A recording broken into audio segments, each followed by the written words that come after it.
So this is Monarda fistulosa. There are some other things interspersed out here. So this is Monarda fistulosa wild bergamot, and it is not the same bergamot that is in Earl Grey tea.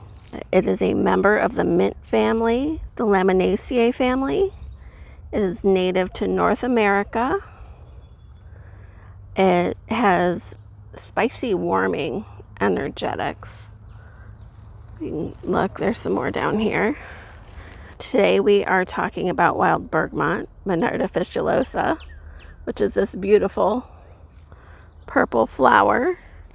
And it is mid-July. And it is in full bloom. I did see a few that were not in full bloom yet, but they were just starting. But there's a ton of it out here. A lot of bees and butterflies. So this grows 2 to 5 feet tall. And let me get somewhere where there aren't any bees. See if we can move down here a little farther. But they have square stems. Might have to move a little farther. Okay, here we are at another spot. But they have square stems that are typical of, I hope you can see this. There we go. This is typical of the mint family to have a square stem. And if you see, the leaves are opposite each other along the stem instead of alternating. And the stem is a little bit hairy, and I don't know if you can see that on the video. Again, the leaves are opposite, not alternate. The flower head contains purple to lilac colored tubular flowers. So if you can see this, if I'm not shadowing it, all these little guys are flowers right here. Little tubular flowers. And the pollinators love these. They're bees, hummingbirds, butterflies. As you can see, the bees are really out here. It has a minty scent. Oh, there goes a little guy there. So the native people of North America used the Monarda species for stomach upset, gas, fever with a cold chill, cold and flu. Monarda is considered a nervine. Hopefully that's not blurry there. It is antibacterial and antifungal. It eases and breaks up congestion. And it can be used topically for burns and skin irritations. It promotes digestion. It's a carminative, which means it helps expel gas. So ways that you might want to use Monarda fistulosa is as a poultice for sunburns. You can also make an oil or salve to put on topically for mild burns or sunburns.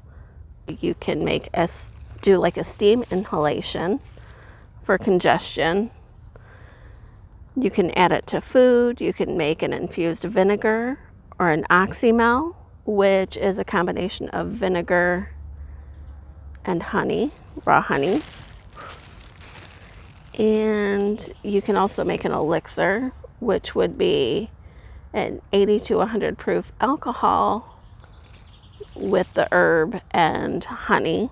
You could dry it and make a tea, or you could just make an infused honey with Monarda fistulosa, a tincture, which it would be an extraction with an 80 to 100 proof alcohol, or a glycerite.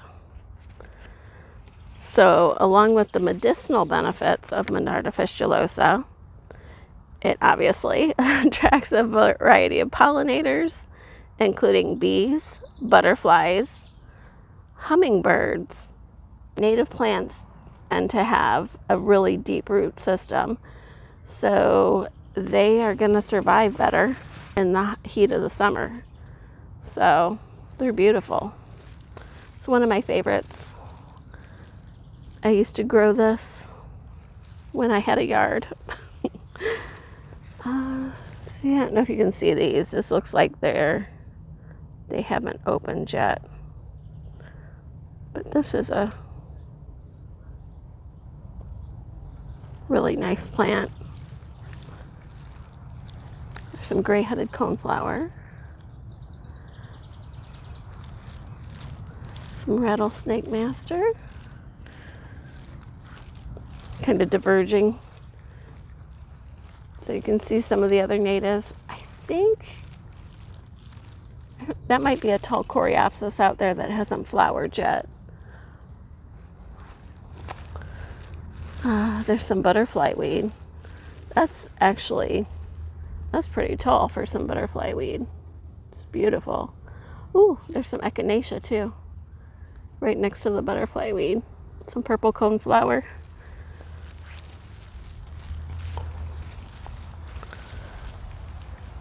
Queen Anne's lace.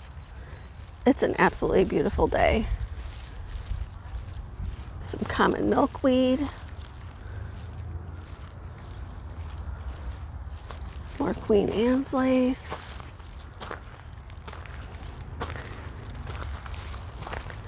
Some sumac.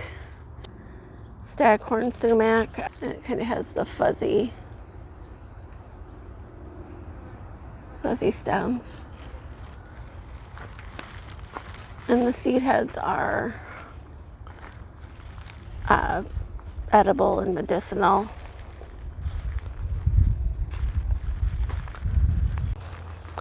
And as a note, a harvesting, collecting note, if you are harvesting any plant, Monarda or otherwise, out in the wild, you don't want to take it all. And you don't want to take all from one area. I think the rule tends to be about 10% if there's a decent population, and you wouldn't want to take any more than that. But my suggestion would be to not take any more than you need. Oh, this one's really pretty. Look at this guy. Beautiful. If something is endangered or doesn't have a strong population, you don't want to harvest any of that at all. So just make sure you are harvesting consciously, and you know, you don't really need to take more than you need anyway. It's only going to last so long. You can tincture it and it'll last a while. You know, it'll last, I don't know, 3 to 5 years tincturing. Some people say if it's properly handled that it may last longer. But I would say that's a rule of thumb for an alcohol tincture. I mean, you don't need a ton. If you dry it, you've got a year or two if it's stored properly. So there's no sense in taking more than you need. You know, be kind to the earth while you're being kind to yourself. Thanks for joining me on this little adventure.